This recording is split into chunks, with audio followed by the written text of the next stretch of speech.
Namanda, namanda, namanda, namanda, namanda, namanda.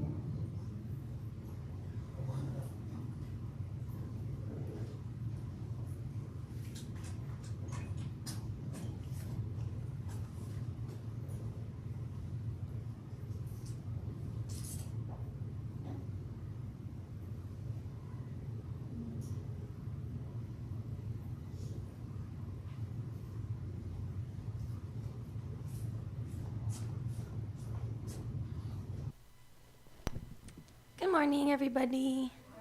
Ohayou gozaimasu. Welcome to our Bodhi Day service. My name is Morgan Hashimoto, and I'll be your chairperson today. We will start with Sambujo on pages 24 and 25, followed by the reading of the Hyo Byakumon, which is the purpose of our service.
Kyobyakumon. Today, on this occasion of the Bodhi Day service for 2024, members of our temple families have reverently come before Amida Buddha. With deepest reverence and thankfulness for the all-embracing wisdom and compassion of Amida, we reaffirm the three homages. Namu Kiya Butsu, Namu Kiya Ho, Namu Kiya So. I go to the Buddha for guidance. I go to the Dharma for guidance. I go to the Sangha for guidance. Please repeat the Nembutsu. Namo Amida Butsu. Namo Amida Butsu. Namo Amida Butsu. Namanda.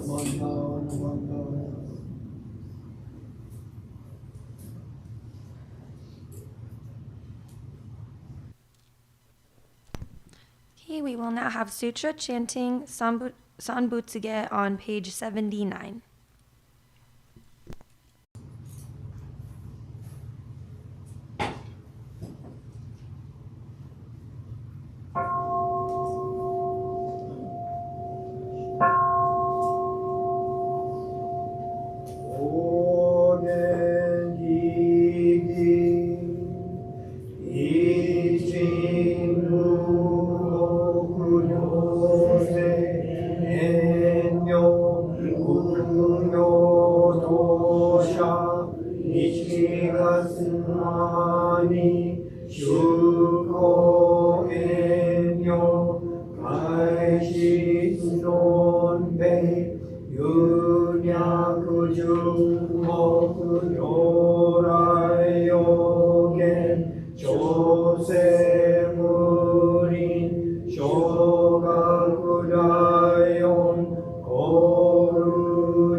新年少女糸が国家楽安の好物神妙是が神書大須賀の日力少々欲一歩生存知恵不下上領子孫知が信用下領心知食六十家業精進民主不敬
Please stand for the Gatha Nembutsu 1 on page 169, and then remain standing for the reading of the three treasures on page 8.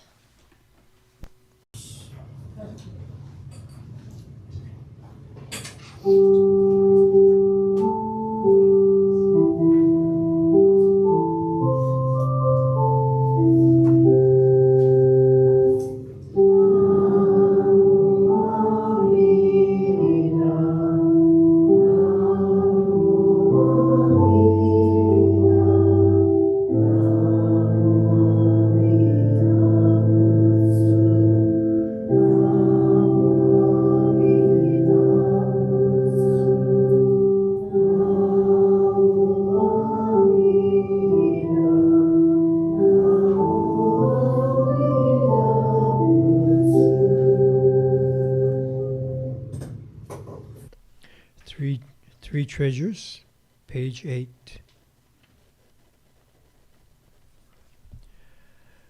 Hard is it to be born into human life, now we are living it.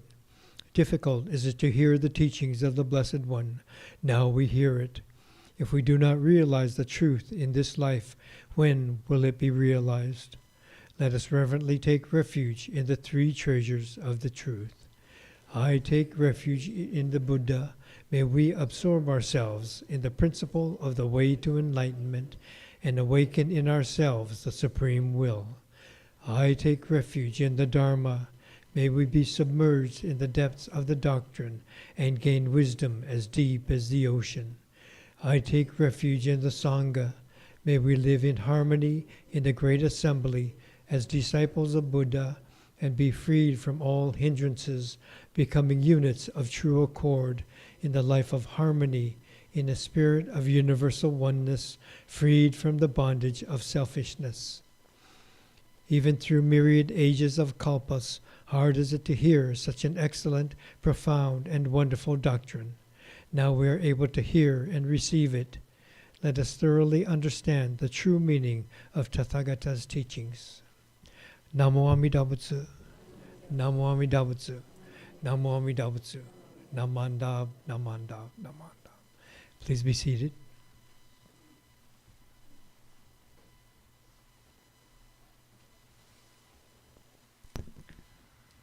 Now, Reverend Fujimoto will give a Dharma talk.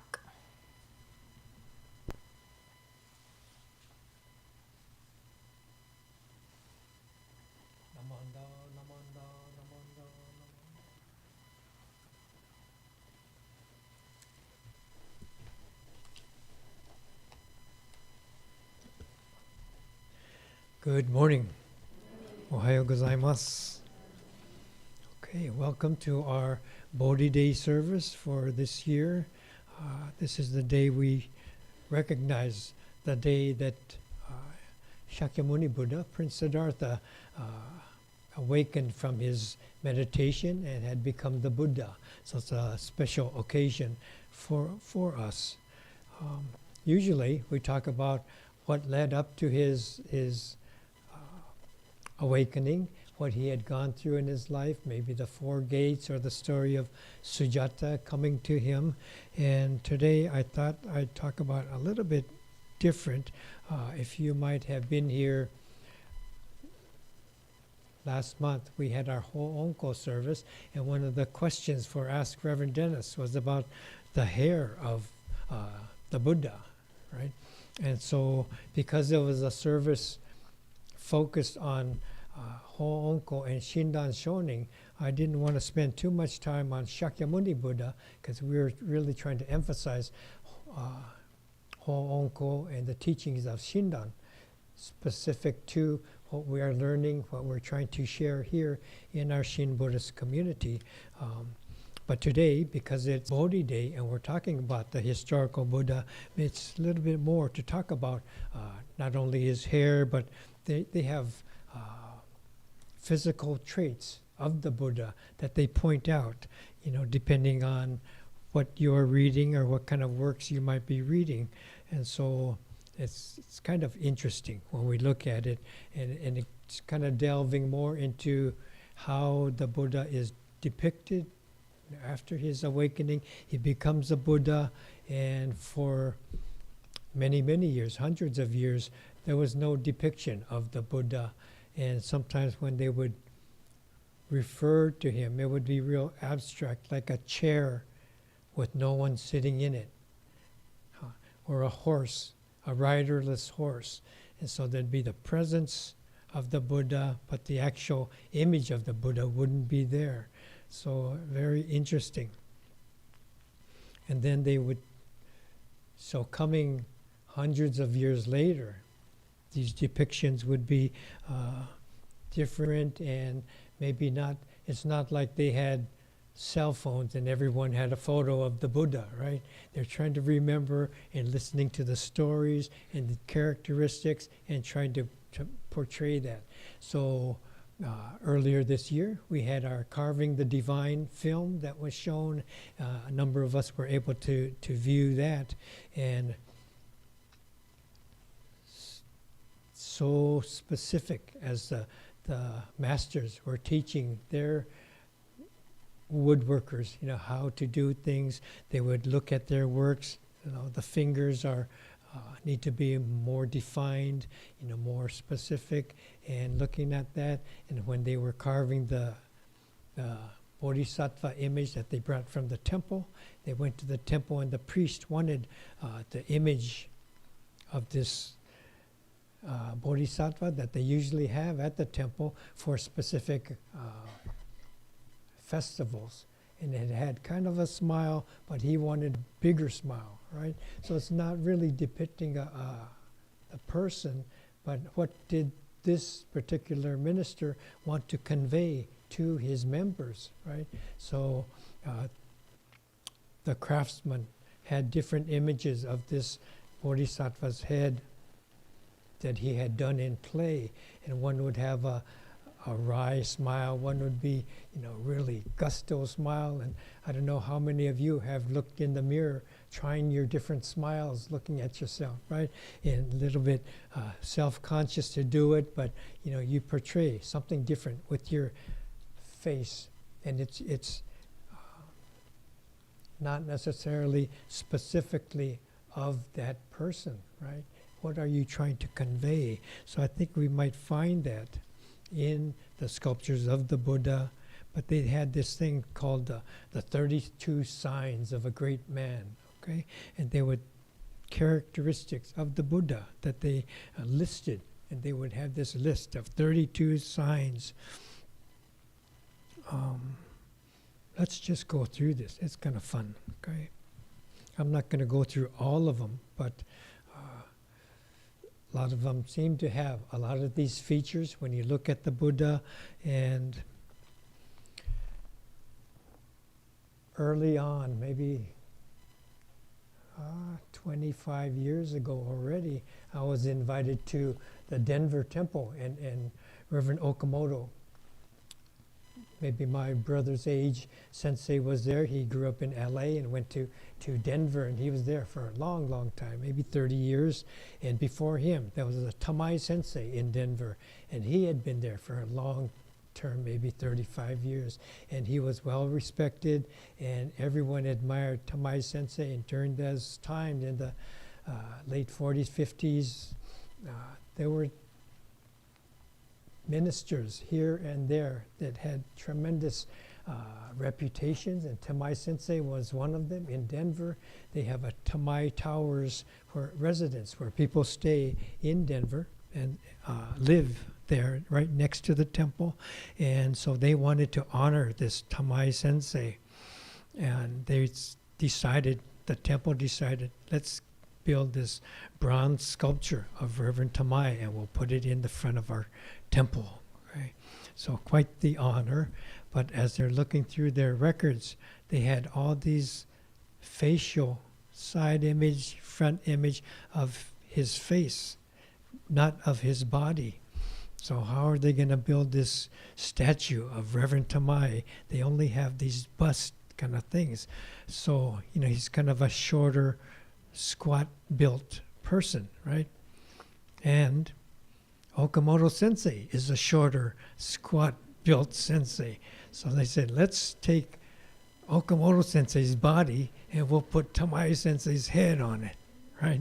So they went through this whole project, and they got, this is what they did. So the Tamai Sensei's sculpture is there now in front of the temple, and when you visit there or see Okamoto Sensei, he goes, yep, that's my bod.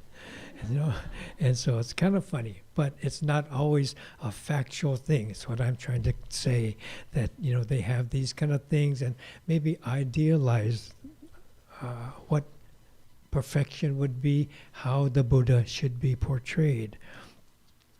And on the list, I'll read a few of them. He has well-placed feet for the great man, a mark of a great man, well-placed feet. Under the soles of his feet, there are wheels, like the Dharma wheel, okay? If you saw his footprint, there would be an elaborate Dharma wheel there, okay? The heels are long and deep. The fingers are long. The hands and feet are soft and tender. The hands and feet are webbed. So early images, you might see a webbed hand of the Buddha. Why would that be? Why is that special? And later, one of the ideas is that for the sculptor, to make it so fingers don't crack off, if you have something in between, it strengthens, the separation here. So less likely to break. The artists here are saying, yeah, that's true. Yeah, so maybe that is why it's depicted, and then they carry this on. So, webbed hands and feet. The ankles are high. The calves are like antelopes. When he stands, without bending, he can rub and stroke both his knees and both his knees with his hands. Sounds like a Wembanyana thing that maybe he can do. I'm not sure. Some of the NBA players can do that, right? But not all of us. He is golden in color, his skin like gold. And we hear this a lot, that as Buddhists, there's no discrimination of white, brown, black, or whatever color, that everyone has this golden hue, the importance and the value of each single person. He has fine skin, and because of the fine skin, dust and dirt do not adhere to him. The hair bristles. His bristling hair is blue or dark blue, turning in curls, turning to the right. The limbs are straight like Brahma's. The torso is like a lion. The body is well proportioned like a banyan tree. The extent of the arm spans equal the extent of the body. And we hear this a lot, right? This should be close to how tall you are. But then I don't think you could rub your knees if that were the case, right? So a little bit of, is that true or not? The jaw is like a lion. The teeth are even. The teeth are without gap. So Michael Strahan is left out. He is not enlightened. Okay. The voice is like a Brahman's. Eyes very blue, like sapphire. The eyelashes are like a cow's. The tuft of hair between the eyebrows are white like cotton. There's a protuberance on the head. This is for the great man, the Venerable Gautama, a mark of a great man. Okay, so we see these types of things, and it kind of sounds like we could take this list to your plastic surgeon and get all these characteristics. Then you will become enlightened, guaranteed. Okay, so along with these 32 marks, they have 80 minor marks, and these are similar too, and I could read a few of them because they go, his body is spotless and without lumps. His body is unblemished above and below. His body is absolutely free of impurities. He has a protruding nose. His nose is well proportioned. His upper and lower lips are equal in size and have a rosy tint. His teeth are unblemished. His teeth are long like polished conch. His teeth are smooth and without ridges. He has a rounded tongue. His tongue is soft. His ears are long like lotus petals. His ear holes are beautifully rounded. His top knot is like a crown. So this is his hair. His forehead is well proportioned in length and breadth.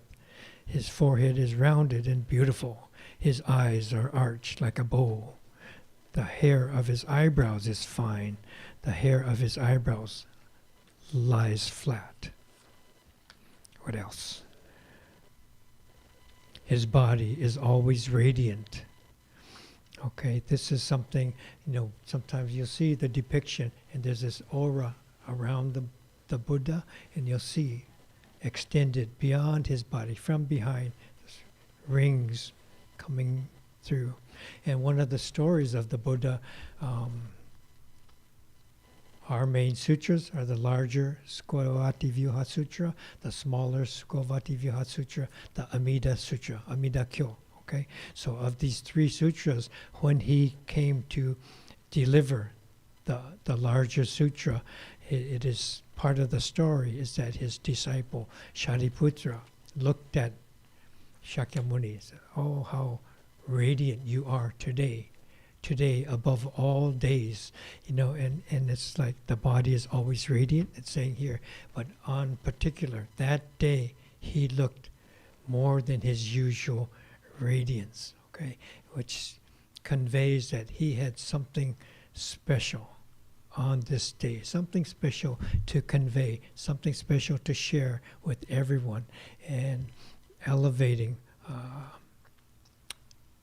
the larger sutra on that particular day. This is a special delivery, special teachings that we should all listen to. So when I read The body is always radiant. I think of that image of his coming before so many followers, but his disciple telling him, today of all days, you are particularly radiant. His mouth always has a beautiful smile. His hair has the color of a dark shadow. His hair is strongly scented. His hair has a scent of a white lotus. He has curled hair. His hair does not turn gray. He has fine hair. His hair is untangled. His hair has curls. And he has a top knot, as if crowned with the royal flower garland. Okay, so these are the images of the Buddha. And again, when we try to convey, right, these images didn't come right away. We didn't have a depiction of him. But when we think of them, when we think of artists creating something, they want to create something beautiful. And someone like the Buddha, they want to elevate his presence, the idea of his perfection. This is shown in every aspect of his the sculptures and the artwork, drawings, paintings that are shown of him. They elevate him by how well they performed this work. You think of that, carving the divine, and it seemed to me like the masters are telling the disciples to look for this perfection, not to convey this image exactly, but how do you show this perfection, and how do you make it easy for others to be able to recognize and acknowledge. And so this is just as important, and I don't think people were there to convey that this means what and this means what at the time of the Buddha actually being there. So we want to recognize it's kind of a delay, at the same time incredible artwork. When we look at early sculptures of the Buddha, Gandharan sculptures from India, parts of India, and then later on in China, Japan, Daibutsu, these incredibly large-scale Buddhas, and not necessarily, the images in Buddha, they look more like Japanese people, right?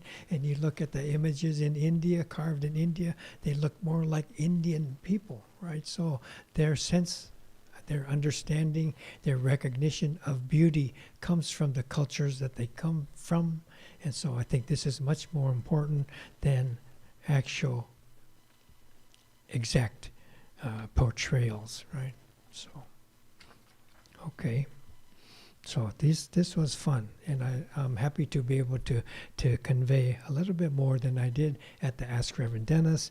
It's always very interesting, and there are times when we're able to see the images when we go to different temples, museums, trips to Japan or China and things like this, and gradually we see this whole spectrum of portrayal of what the Buddha image was, how they tried to convey it through history, through different times.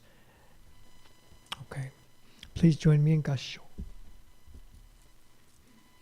Namo Amida Butsu, Namo Amida Butsu, Namo Amida Butsu, Namanda, Namanda. Thank you.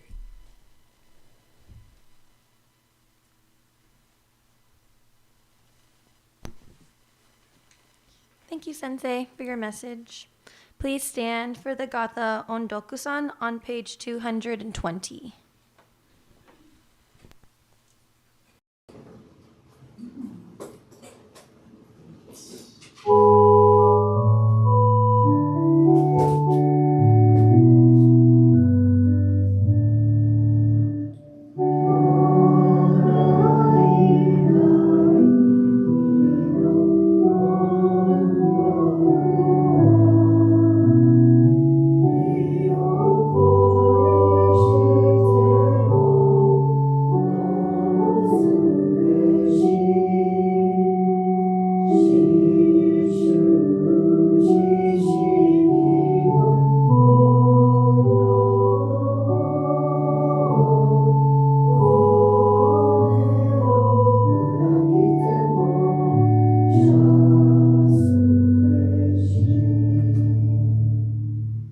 Amidabutsu. Namo Amidabutsu. Namo Amidabutsu.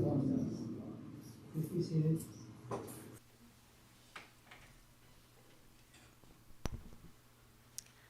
Thank you. So we have acknowledgments now. Thank you to those who helped with the altar preparations and with the service.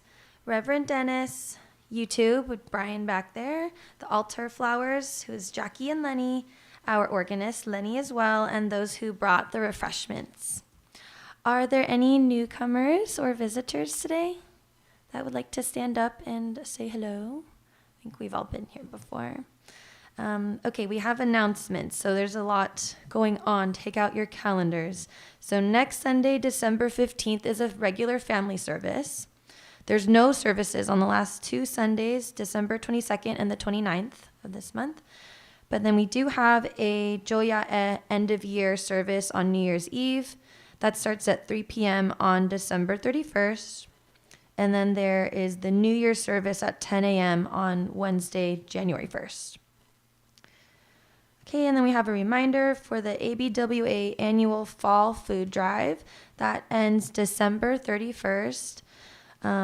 Money donations only, no food donations, but you can donate online to the Alameda County Community Food Bank or write a check to ABWA, and it will be divided equally between Alameda County and Alameda City Food Banks. Any other announcements? Okay, then we will move on to Birthday Sunday. We're going to celebrate everyone who has a birthday in December. I know at least one person. You have to come up. Yeah, please come up for your... Come up and Oshoko. Birthday recognition. And if you missed last month, November 2. Alan too. Kenny too. Oh my goodness. Oh, Jackie and Howard, come on up too. What a great group. And maybe. Oh my goodness. Yeah. It's a good month.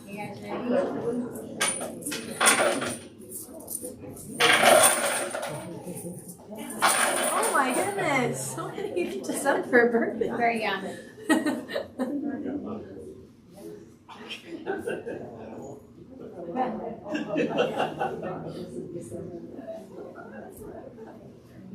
Stay up here, please. Yeah.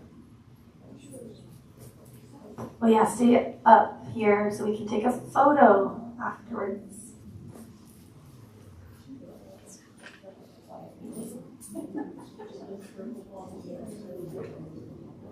A lot of people.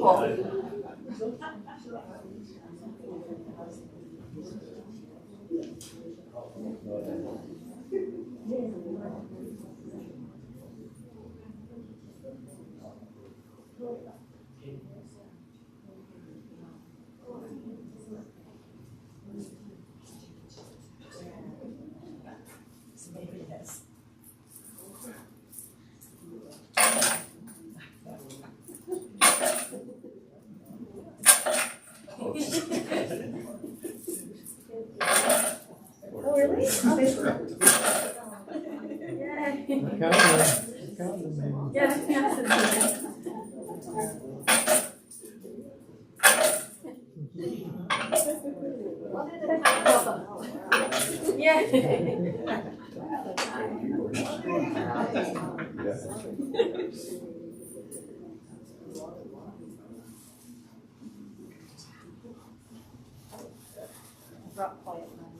All right, buddy.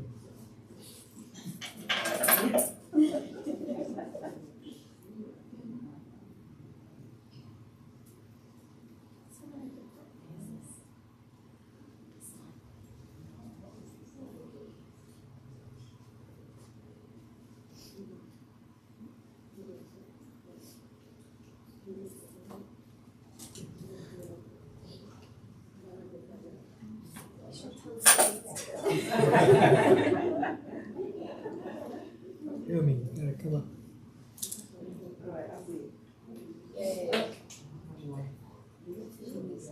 Oh, yeah, your end is no. Yeah. Good. So you forget. Oh, yeah. We missed Yumi last month, so included this time. Next to Kenny. Maybe half on this side of that burner.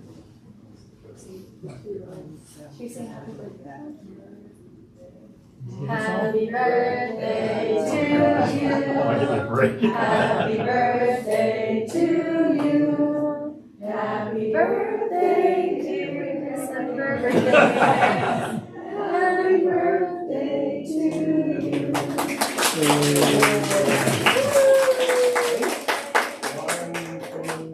There's your new board. Yeah, one more.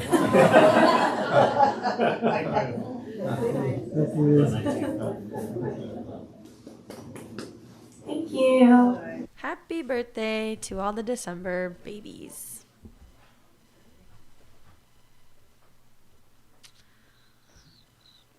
Well, thank you for attending the service this morning. Before everybody else comes up to Oshoko, Jay Naito will make an announcement about today's temple general meeting.